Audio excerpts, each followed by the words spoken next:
नमो हरिहंताय नमो शीलाणं नमो आयिताय नमो वज्राय नमो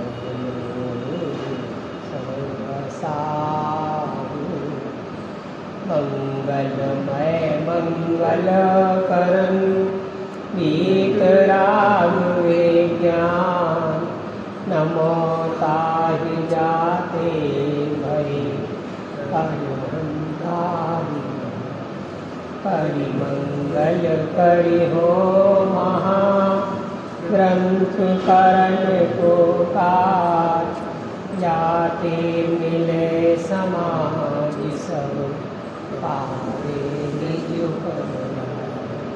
ईश्वर धर्म का मूल को जानहु मिथ्यावाद ताको कर निर्मूल करिए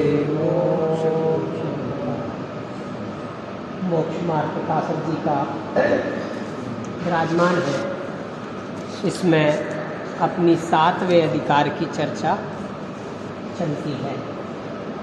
7वें अधिकार की चर्चा माने प्राप्त पर्याय में किस प्रकार के अपराधों के कारण हम उस पूर्ण दशा को प्राप्त नहीं कर पाते हैं जिनको अनंतानंत शुद्ध भगवंतों ने प्राप्त की है, उसकी चर्चा है। क्या गलती रह जाती है? कल प्रश्न आया था कि यह जीव अपने को सिद्ध समान पढ़ करके सिद्ध के समान मान लेता है। तो फिर प्रश्न हुआ था कि आपने ही तो कहा है, जिनवाणी में जगह जगह लिखा है कि ये तो सिद्ध समान है, पर उन्होंने कहा कि द्रव्य अपेक्षा से सिद्ध समान है, पर्याय दृष्टि में तो आज भी मलिनता ही है। फिर प्रवचन सार जी का उद्धरण आया था, वहाँ कुंदाचार्य भगवान ने कहा कि यदि तू सिद्ध के समान है तो सिद्धालय में विराजमान क्यों नहीं है? ये नर नारकादिक पर्याय क्यों हो रही हैं? इसका मतलब तू द्रव्य रूप से तो सिद्ध के ही समान है, परंतु पर्याय की मलिनता के कारण या तेरे स्वयं के अपराध के कारण कि हमने द्रव्य रूप से कहा था और तूने पर्याय रूप से स्वीकार करके अपना परिभ्रमण ही बढ़ाया। ये बात यहाँ पर आई थी। अब आगे, जैसे शीतल स्वभाव के कारण उष्ण जल को शीतल मानकर पान आदि करे तो जलना ही होगा। क्यों साहब? जल का स्वभाव कैसा है? शीतल है। और फिर हमने जो पानी उबाला है, खौलता हुआ पानी है, उसको पी करके देखो। क्या लिख रहे हैं महापंडित टोडरमल जी साहब? कैसा ग्रंथ है, अपनी जान की कीमत पर जिनवाणी प्रदान करने वाले महापंडित टोडरमल जी साहब क्या लिखते हैं कि हम यदि स्वभाव के आधार पर उसका प्रयोग करें, माने उष्ण जल को ऐसा मान करके पी जावे कि ये तो शीतल है, तो हम जल जाने वाले हैं, अर्थात दुखी होने वाले ही हैं। गजब उदाहरण है भाई। जैसे शीतल स्वभाव के कारण उष्ण जल को शीतल मानकर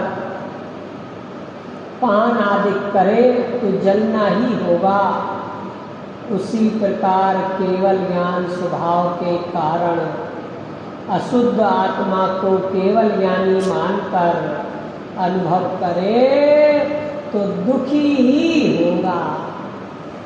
पान आदि माने अकेला पीने के लिए नहीं, स्नान आदि भी करे। आदि माने उसका उपयोग करें, सीधी सीधी बात। तो दुखी ही होगा। कैसी करुणा है। तथा राग आदि भाव अपने को प्रत्यक्ष होने पर भी भ्रम से आत्मा को राग आदि रहित मानते हैं, सो पूछते हैं कि ये राग आदि तो होते दिखाई देते हैं, ये किस द्रव्य के अस्तित्व में है? यदि शरीर या कर्म रूप उद्गल के अस्तित्व में हो तो ये भाव अचेतन या अमूर्तिक होंगे, परंतु ये रागादिक तो प्रत्यक्ष चेतनता सहित अमूर्तिक भाव भाषित होते हैं, इसलिए ये भाव आत्मा के ही है। आप में उदाहरण ख्याल में आ गया होगा, वो लोहे का जलता हुआ लाल गोला, वो प्रवचन साहब जी के उदाहरण है। एक लोहे का गोला है और उसको अग्नि में तपा दिया है, अग्नि सहे घन घात। आ गई ख्याल में पूरी बात? कहाँ है अग्नि? तो बोले अग्नि अग्नि में है। और लोहा कहाँ है? लोहे लोहे में है। और लोहे की जो कुटाई हो रही है हथौड़ी से, वो कौन खा रहा है? तो बोले लोहा खा रहा है। कौन खा रहा है? अग्नि कुट रही है। क्यों कुट रही है? उस लोहे की संगति के कारण। और एक दूसरा उसमें कहा कि वह लोहा नहीं अग्नि ही है। ऐसे उदाहरण दोनों बातें निकाल के देते हैं कि यदि ये रागादिक भाव तेरे नहीं है तो किसके हैं? देखो उदाहरण बताते हैं। जिसको पैसे कमाने की लालसा हो वो पैसा कमाने चला जाता है, विदेश जाता है, घर छोड़ के जाता है, शहर में जाता है। जिसको देवशास्त्र गुरु की आराधना आती है वो कहाँ जाता है? मंदिर जी जाते हैं, शिखर जी, द्रोणगिर, सोनागिर इत्यादि जाते हैं देवशास्त्र गुरु की आराधना करने। समझना ना? तो ये जो राग भाव पड़ा हुआ है ये किसका है?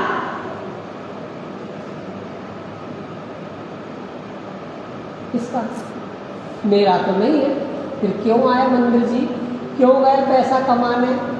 इससे ये सिद्ध होता है कि ये तेरा ही है और तू इसको स्वीकार नहीं करके अपना संसार परिभ्रमण ही बढ़ाता है।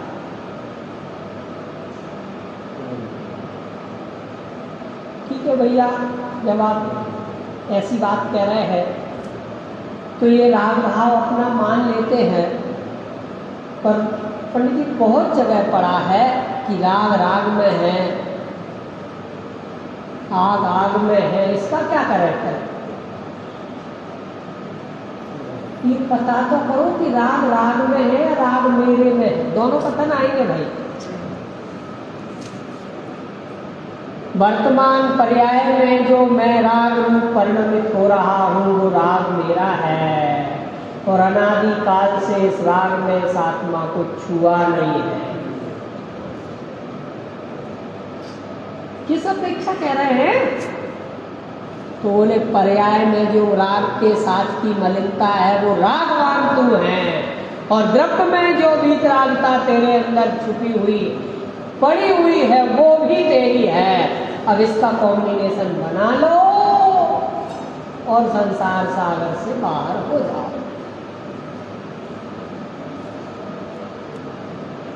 गलती किसकी बता रहे हैं? सातवें अधिकार में हमारी। जो जिनवाणी सुन रहे हैं, जो जिनवाणी पढ़ रहे हैं, जो देवशास्त्र गुरु की आराधना में रत है, उनकी गलतियां बता रहे हैं। नहीं तो उतना ही पर्याप्त है। देखो भाई, इतना ही हो पाएगा। कितना सुबह उठे, स्नान आदि से निवृत्त हुए, पूजन करने जिनेंद्र भगवान की गए, 9-9:15 बजे पूजन किए और 10 बजे तक स्वाध्याय भी सुना, इतना ही हो पाएगा। फिर क्या होगा? और भी काम है।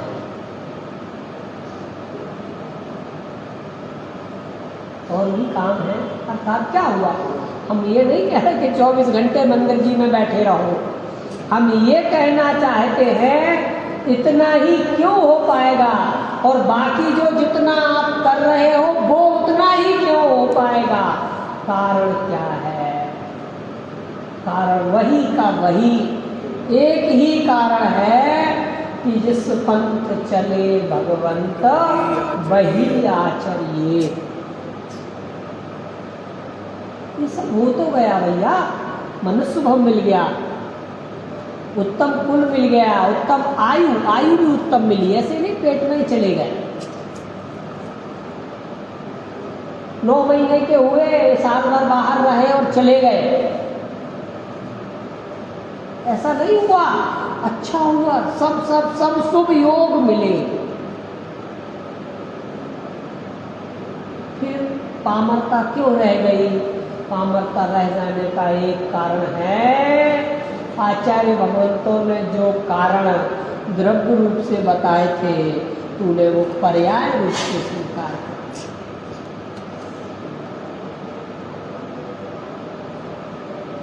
क्या अपराध किया? अरे ये तो हम तुमको जगाने के लिए कह रहे थे, देखो भैया सूरज निकल गया, सूरज निकल आया, कब तक सोते रहोगे, क्या करोगे, तुम उठते क्यों नहीं हो? अरे तुम तो साक्षात भगवान हो, वही आत्मा तुम्हारे अंदर विराजमान है जो आत्मा अनंत सिद्ध भगवंतों की है। अरे मैं सिद्ध समान को तोड़ने की जरूरत ही क्या है? हम भी यही कह रहे हैं, एक बार अपने को सिद्ध के समान अनुभव तो करके देखो, फिर वास्तव में उठने की जरूरत नहीं पड़ने वाली है।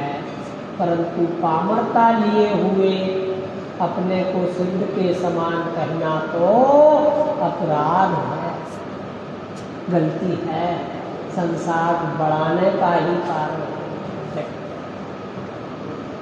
समय साहब जी का कलश है कि राग आदि रूप भाव कर्म है सो किसी के द्वारा नहीं किया गया, ऐसा नहीं है, क्योंकि यह कार्यभूत है तथा जीव और कर्म प्रकृति इन दोनों का भी कर्तव्य नहीं है। क्योंकि ऐसा हो तो अचेतन कर्म प्रकृति को भी उस भाव कर्म का फल सुख दुख का भोगना होगा, सो असंभव है। तथा अकेली कर्म प्रकृति का भी यह कर्तव्य नहीं है, क्योंकि उसके अचेतनपना प्रकट है, इसलिए इस रागादिक का जीव ही करता है और वह रागादिक जीव का ही कर्म है, क्योंकि भाव कर्म तो चेतना का अनुसारी है, चेतना बिना नहीं होता और खुदगल ज्ञाता है नहीं। वर्तमान समय में यहाँ जहाँ हम बैठे हैं ना, कारमान वर्गनाएं ठसाठस भरी पड़ी हैं। भाव जी बिल्कुल ठसाठस भरी हुई है। कौन सी है? मंदिर में है तो सुबह ही कारमान वर्गनाएं होंगी कि और भी तरह की है? वे तो कारमान वर्गनाएं हैं, अब उनके परिणमित होने का काम तो तेरे भाव है। यहाँ मंदिर जी में, हाँ मंदिर जी में आए और यदि विकार का मन हुआ तो वही कारमान वर्गनाएं पाप रूप परिणमित होकर तेरे साथ हो जाने वाली है। और देव शास्त्रों की भक्ति वर्ते तो वही कारमान वर्गनाएं शुभ रूप परिणत होकर के हमारे साथ लग जाने वाली है। ऐसा विचार आवे तब पंडित जी का प्रवचन पूरा हो और मैं जल्दी जा पाऊँ। बैठे तो मंदिर में तो, और देखो कैसी जिनवाणी चल रही है, अपनी तरफ से कुछ नहीं कह रहे हैं। पंडित टोडरमल जी साहब ने भी अपनी तरफ से नहीं कहा, उन्होंने भी आचार्य कुंद स्वामी को खड़ा किया है और वे आचार्य कुंद स्वामी जो विदेश क्षेत्र से सीमंदर भगवान से उपदेश लेकर के लाए और यहाँ शब्द रूप परिणत किया है।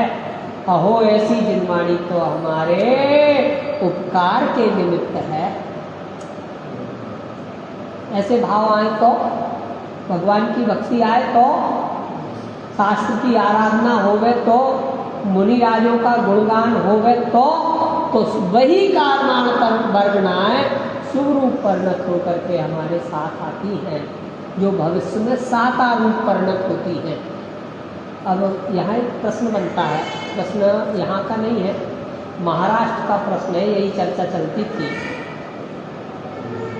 तो उनका ये प्रश्न था कि जीव को सम्यक्त हो गया और सम्यक्त होने के बाद उसके उत्कृष्ट आराधना प्रारंभ हो गई। उत्कृष्ट आराधना समझ रहे हैं कि चतुर्थ गुण स्थान वर्ती जीव था, उसने व्रत अंगीकार करके पंचम गुण स्थान वर्ती हुआ और उसमें भी उसको संतुष्टि नहीं हुई तो मुनि धर्म अंगीकार करके छठवें सातवें गुण स्थान रूप परिणत हुआ।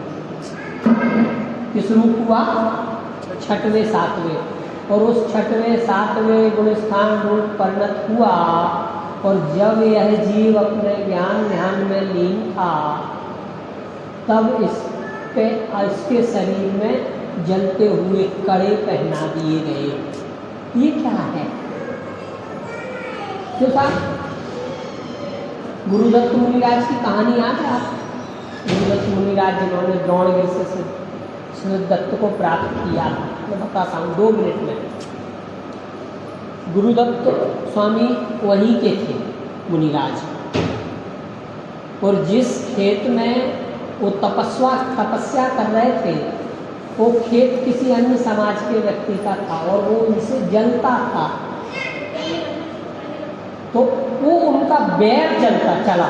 उसको इतनी क्रोध आया कि उनके शरीर पर रुई लपेट करके आग लगा दी। गुरुदत्त मुनिराज ने सिद्धत्व को प्राप्त किया द्रोणगिरि से, आग लगा दी। तो ये प्रश्न उनका ये था कि आखिर ऐसा पाप का उदय क्यों आया? उनके तो विशुद्ध आराधना होती थी, भगवान आत्मा के ज्ञान ध्यान में लीन रहते थे और इनके पूर्ण विशुद्ध रूप से परिणत थे, किसी प्रकार का विकार उनके हृदय में नहीं था। आखिर ऐसा पाप का उदय क्यों आया? समझना आप मेरी बात। तो ऐसी आराधना में इस प्रकार के पाप के उदय को हम क्या कहें? हमें तो बड़ी दया आई कि देखो हमारे मुनिराजों पर कैसे कैसे उपसर्ग हुए और उनका विचार क्या रहा होगा।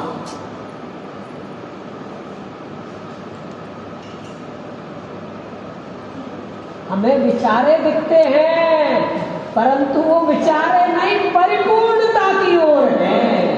अगले अंतर्मूर्त में केवल ज्ञान प्रकट करके सिद्ध शिला में जाकर के विराजने वाले हैं। उनका प्रश्न था ऐसी अवस्था में उपसर्ग क्यों होते हैं? कैसी अवस्था में? बोले बिल्कुल विशुद्ध अवस्था, विशुद्ध परिणति, ऐसे नहीं बाहर से ही, अंदर से भी सच्चे मुनिराज। अंदर से भी सच्चे मुनिराज का मतलब क्या? क्षण क्षण में अंतर्मुख होकर निज स्वरूप को ध्याते हैं। ऐसे फिर ये उपसर्ग हुआ तो हमको कैसा लगा कि जब इस अवस्था में भी पाप का उदय आया तो पंडित जी ये मार्ग में कहीं तो गड़बड़ी है। क्या प्रश्न था? महाराष्ट्र का प्रश्न है, एक डॉक्टर का प्रश्न है, डॉक्टर MBBS डॉक्टर का। तब उन्होंने एक और उदाहरण उन्होंने दिया कि हमारे 5 पांडव मुनिराज, 5 पांडव मुनिराज थे ना, युधिष्ठिर, अर्जुन और भीम। इन्होंने तो रमे जमे और समा गए, सिद्धत्व को प्राप्त किया। और नकुल मुनिराज और सहदेव मुनिराज ये क्षण भर के लिए बाहर आ गए। अब कोई कहता है, तो मैं ऐसे लगा कि देखो तो हमारे भाइयों पे उपसर्ग हो रहा है। भैया तो छूट गए थे चौथे गुण स्थान में। कब छूट गए थे?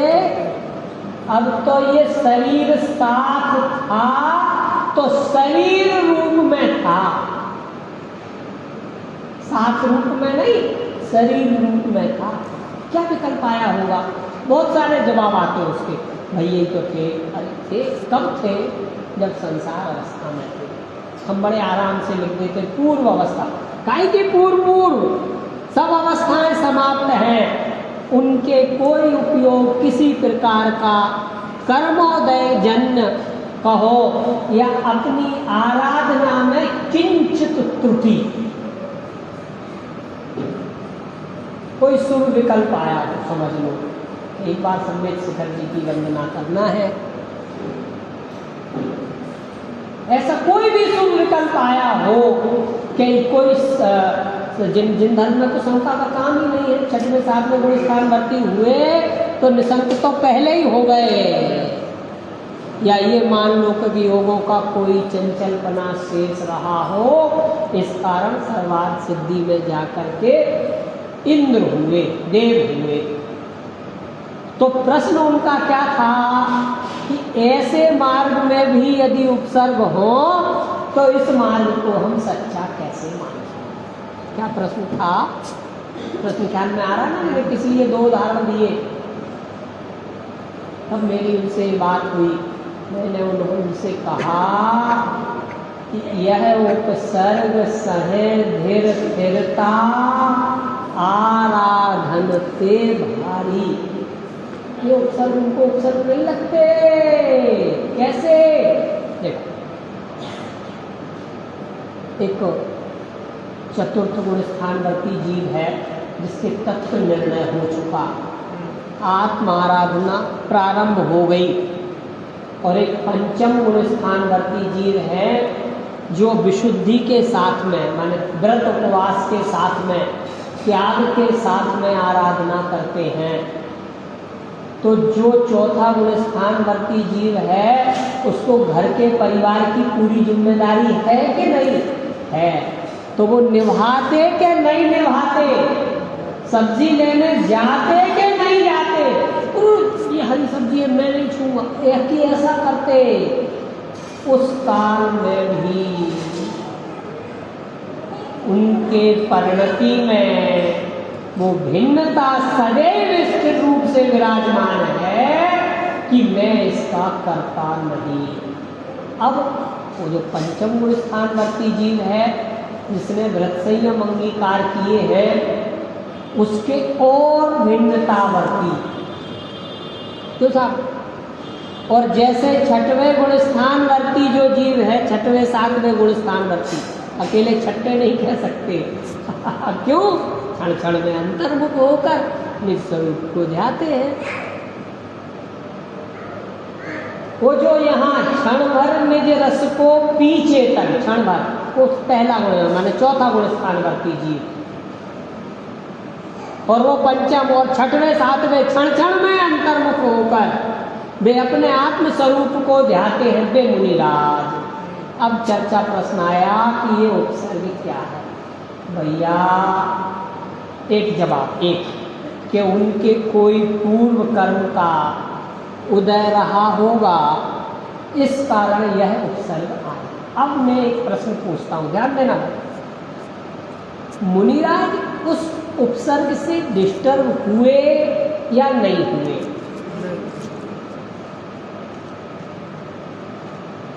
क्या प्रश्न है? मुनिराज उस उपसर्ग से डिस्टर्ब हुए कि नहीं हुए? नहीं हुए। अगर हुए होते, अगर डिस्टर्ब हुए होते तो सिद्धत्व कैसे प्राप्त करते? संसार में ही रहते।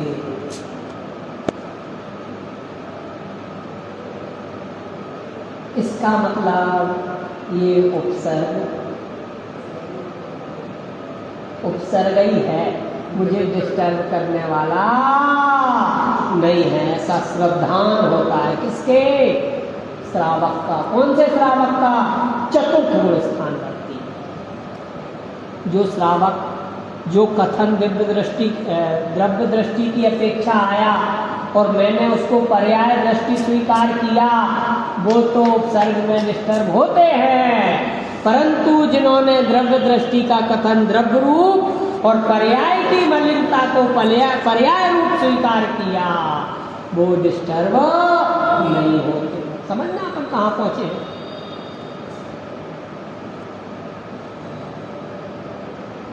हमारे तत्काल खेद खिन्नता थी, उनकी क्यों नहीं आई? हाथ जला दिया। वो सुकोसल मुनि ना, जिनके श्याली ने खाया था कि सुकमाल मुनि राज, पैर खा गई। पता है वो श्याली ने क्यों खाया था? ये मेरा देवर था ना, देवर ही था ना, मैंने उसको अभी भी देवर समझ में आ रहा था और वो द्रव्य रूप द्रव्य अवस्था और द्रव्य दृष्टि रूप परिणत हो चुके थे और उसको अभी भी पर्याय में अपना देवर दृष्टि गोचर होता था। वो पैर यही लात मारी थी, इसने मुझे युगन श्यालिनी। क्या गजब। ये है दृष्टि।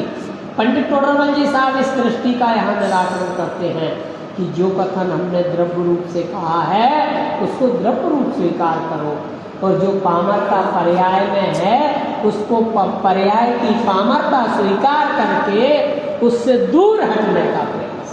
यही समझ लो कुंद भगवान कह रहे हैं। इस प्रकार रागादि भाव जीव के अस्तित्व में है। क्या लिखा? इस प्रकार रागादि भाव जीव के अस्तित्व में है, और हम यदि हमारे अस्तित्व में स्वीकार नहीं करेंगे तो उन रागादि भाव का निवारण करने का प्रयास क्यों करेंगे?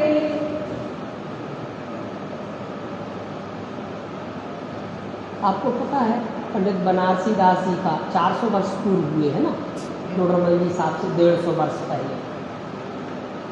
द्रव्यानियों को पढ़ के इतने स्वच्छंद हो गए थे, लिखते और पढ़ के, कि कमरे में नग्न अवस्था धारण करके कहते थे मैं तो मुनि हो गया, मैं तो मोक्ष मार्गी हो गया। फिर किसी विद्वान के संपर्क में आए और कहा, बोले कहाँ अपना संसार बढ़ाते हो, एक अकेला नियोग का आश्रय लेकर के तुम अपना क्यों संसार बढ़ाना चाहते हो? उन्होंने समझाया, उन्हें पुस्तकें, चरणान योग की पुस्तकें दी, करणान योग की पुस्तकें दी कि इनको पढ़ो तो तुम कहाँ खड़े हो। अरे ये विचार तुम्हें जो आ रहा है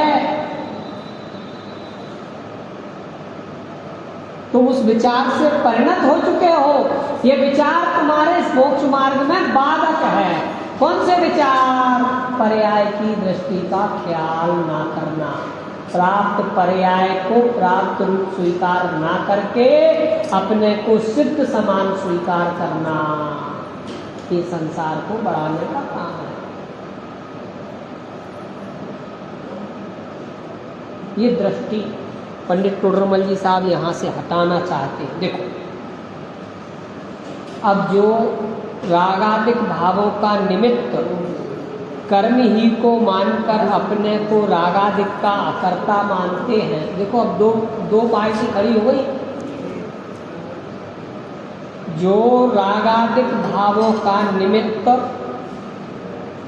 कर्म ही को मानकर, तो एक पार्टी कर्म अपने को रागादिक का अकर्ता मानते हैं, और वे कर्ता तो आप हैं, परंतु आपको निरुद्यमी होकर प्रमादी रहना है, इसलिए कर्म ही का दोष ठहराते हैं। सो यह दुखदायक भ्रम है। समझना सब। अब थोड़ा सा उपयोग स्थिर करना। कर्म ही का दोष ठहराते हैं।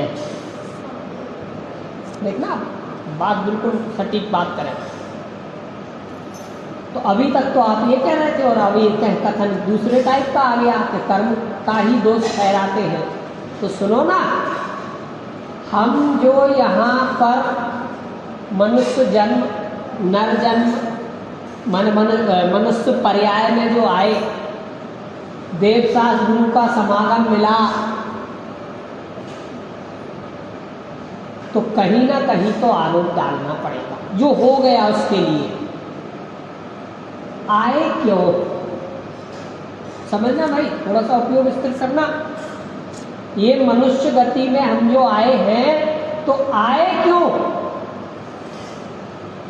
क्यों साहब? कर्म क्यों? ठीक, यहां तक स्वीकार कर लेना। अब आ गए, अब क्या करें? तो बोले देव शास्त्र गुरु की आराधना करो, बढ़िया बात करते हैं, परंतु हमारे लगातार कर्मों का बंधन जो चल रहा है उसका कारण क्या है?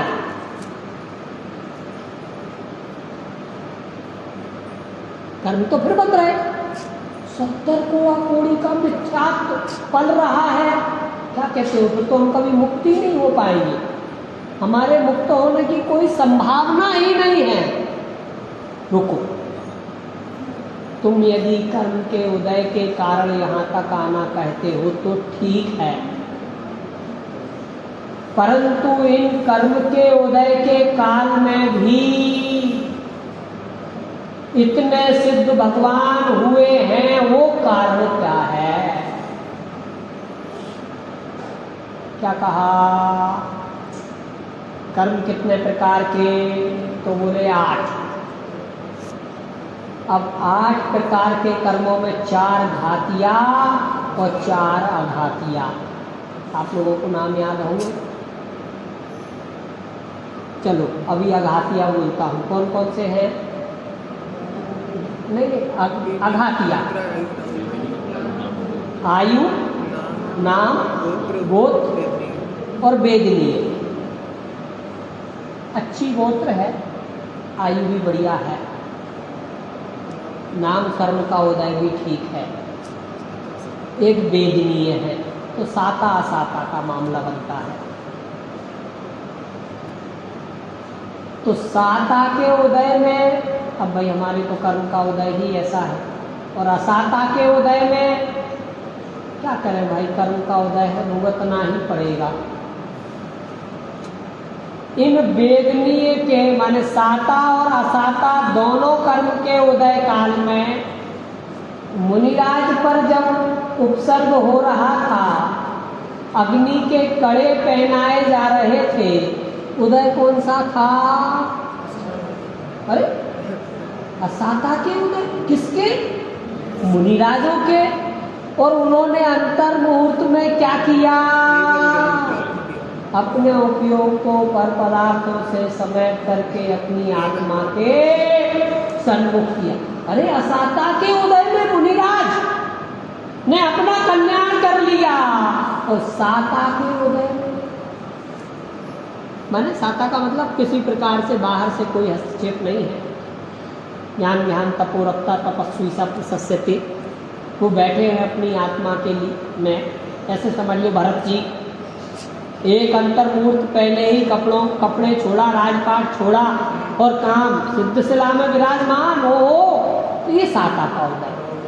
तो ना साता का उदय बाधक हुआ और ना असाता का उदय बाधक हुआ। काय में?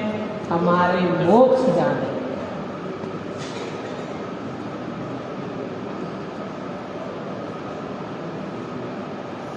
क्या कहा? बहुत बहुत महत्वपूर्ण बिंदु है, कह में बहुत जल्दी गया। कम शब्दों में कह दिया, हमारा मोक्ष मार्ग ना साता के उदय में रुकता है, ना असाता के उदय में रुकता है। और हम वर्तमान समय में साता असाता में ही मग्न है। मग्न, असाता में भी मग्न है। क्या करें? कर्म का उदय है, भुगतना पड़ेगा। और साता में देखो अच्छे किए थे तो अच्छे चल रहे हैं, हम क्या करें? दोनों ही उदय में बौखला करके बैठे हैं। और मोक्ष मार्ग प्रारंभ ही नहीं किया। दोनों जगह अच्छा देखो, अच्छी गोत्र, उच्च कुल, ऊंची जाति, ये जो अघातिया कर्म है ना, ईमानदारी से मोक्ष मार्ग में ये बिल्कुल डिस्टर्ब नहीं करते, परंतु ये जीव इन कर्मों को ही सुधारने बैठा है। चलो जब क्षत्रिय होंगे, वज्र सब नाराज सहनन होएगा और तब अपना काम कर लेंगे। अब वज्र सब नाराज सहनन तो चाहिए, किसके लिए चाहिए? वो तो तरस रहा है, तुम्हारे आसपास घूम रहा है कि एक बार अपने उपयोग को समेट करके अपनी आत्मा के सन्मुख कर लो, वह धन्य हो जाए। कौन? वज्र सब नाराज सहनन तुम्हारे आसपास बैठा है। और हम थोड़ी सी असाता में रोना, थोड़ी साता में फूलना पालना और मस्त हो रहे हैं। पता नहीं ये अंतिम भव हो तो सीधे post office, back to pavilion, कहाँ? निगोद में। विचार करने की शक्ति, क्यों? क्योंकि विचार करने की शक्ति दी गई है तुम्हें और तुमने उसका दुरुपयोग किया है। उपयोग किया होता तो शब्द क्या दिया? हाँ, चर्चा कहाँ चल रही थी? निरुद्यमी होकर प्रमादी रहना है, इसलिए कर्म ही का दोष है। किसको दोष दे रहे हैं? और यहाँ क्या कह रहे हैं? कर्म विचारे कौन, भूल मेरी अधिकारी। और ऊपर की लाइन में क्या कहा था कि यदि अपने को कर्म से हीन मान करके स्वच्छंदी होकर के विचरण करे तो भी मोक्ष मार्गी नहीं। और यहाँ कह रहे हैं कि अपने को कर्माधीन स्वीकार कर लेवे तो भी मोक्ष मार्गी नहीं।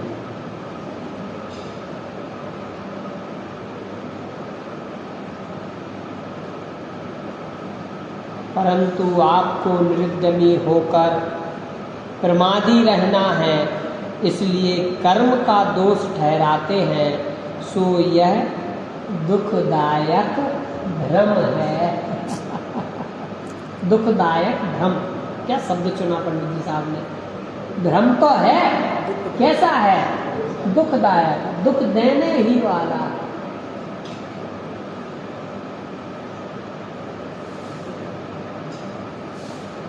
कहाँ भटक रहा है भाई?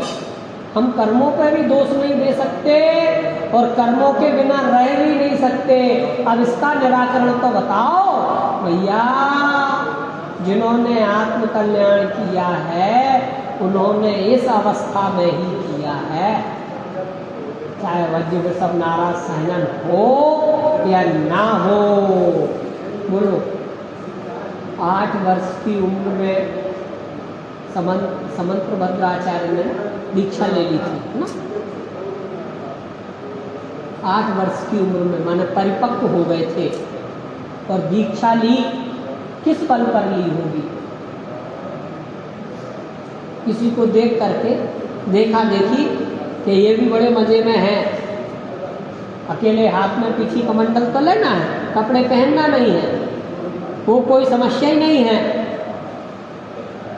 ऐसा देख करके नहीं। उस त्रिकाली ध्रुव भगवान आत्मा को देख करके जिनको इन किसी वस्तु की जरूरत ही नहीं है।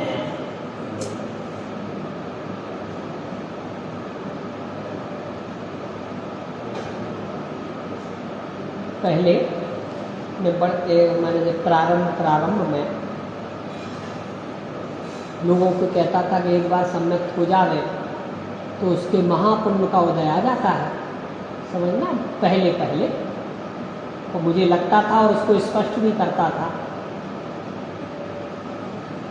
फिर कई लोगों ने ये बात बताई कि उन्हें महापुण्य का उदय आ जाता है, फिर ये मुनिराजों का उत्सव क्यों होता है?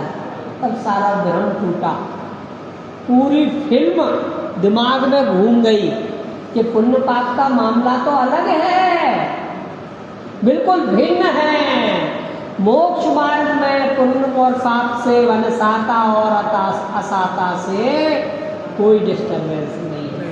पहले मैं खुद स्पष्ट करता हूँ, और वो भ्रम टूटा ये पढ़ के, 7वां अधिकार पढ़ के, क्योंकि इसमें तो अपने गलती बता रहे ना। सच्चे देव, सच्चे शास्त्र, सच्चे गुरुओं की आराधना करते हुए भी यह जीव क्यों मिथ्या दृष्टि रह जाता है, उसकी गलती बता रहा है। यह जीव माने हम, इतने सारे शुभ संयोग मिल जाने के बावजूद भी यह जीव संसारी क्यों है? कोई ना कोई गलती तो कर रहा है। तो वो मेरे कर्म का ही दोष ठहराते हैं, सो यह दुखदायक भ्रम है। भ्रम भी साधारण नहीं है, दुखदायक है। दुखदायक कैसा? अभी चलो 10, 25, 50, 60 साल के तो हो गए, 10, 5 साल, 17 साल और जिएंगे, फिर वो दुखदायक भ्रम का उदय। समझ रहे क्या कह रहा हूँ? कहाँ जाएंगे, किस जगह जाएंगे? हमें देव शास्त्र गुरु का सहयोग मिलेगा कि नहीं मिलेगा? क्यों? क्योंकि हमें अभी मिला और मिलने के बाद भी हमने दुरुपयोग किया है, तो अब तो मिलना मुश्किल लग रहा है। बहुत विचारने जैसी बातें हैं। ऐसा ही समयसार जी के कलश में समयसार कलश में कहा है, जो जीव रागादि की उत्पत्ति में परद्रव्य का ही निमित्तपना मानते हैं, वे जीव शुद्ध ज्ञान से रहित अंध बुद्धि है, जिनकी ऐसे होते हुए मोह नदी के पार नहीं उतरते हैं। कैसी बुद्धि? भ्रम बुद्धि।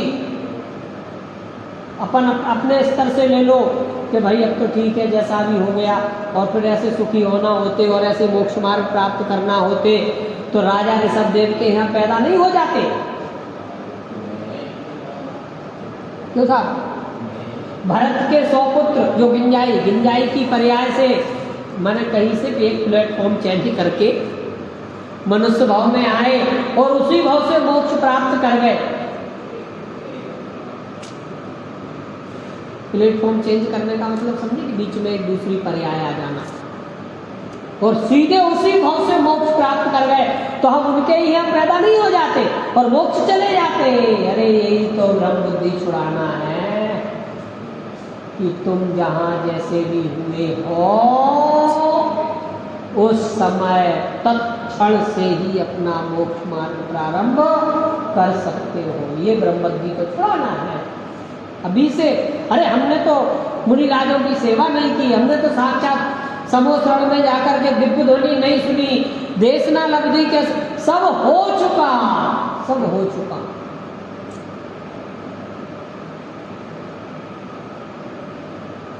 सब हो गया, देशना भी सुनी, समोसरण में भी जाया है, भरत चक्रवर्ती के यहाँ भी पैदा हो लिए। बस समझ लो आप, एक काम नहीं किया तो वो एक के अपने उपयोग को पर पदार्थों से समेट करके अपनी आत्मा के सन्मुख नहीं किया। ये भी हम सब कुछ हुआ, सब जितना हो सकता था उतना हुआ, जितनी सुविधाएं।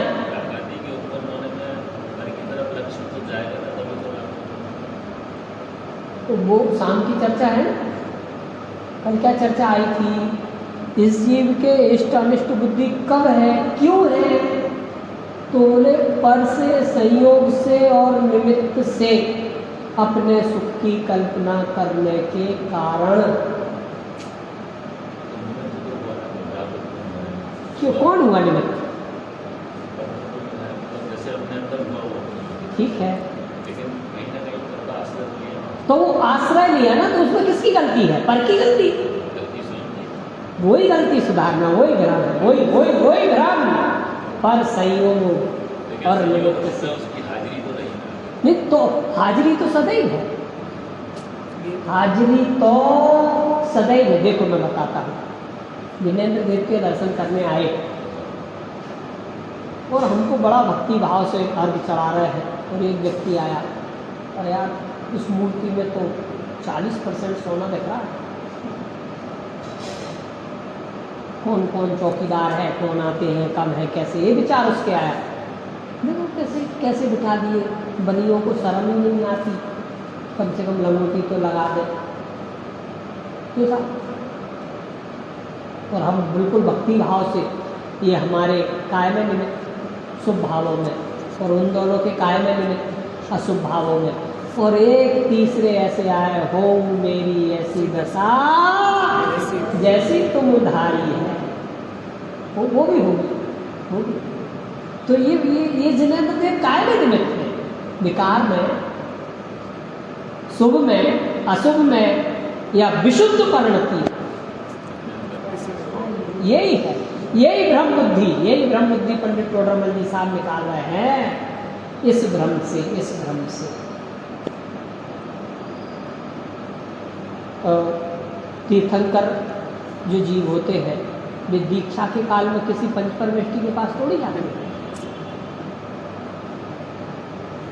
बस वैराग्य की तीव्रता हुई, सामग्री उठाई, पत्थर पर रखी और चले, कहाँ, अपने में।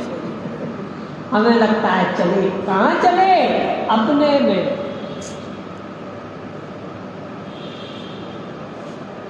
मुनिराज कहाँ रहते, जंगल में, अरे अपने में।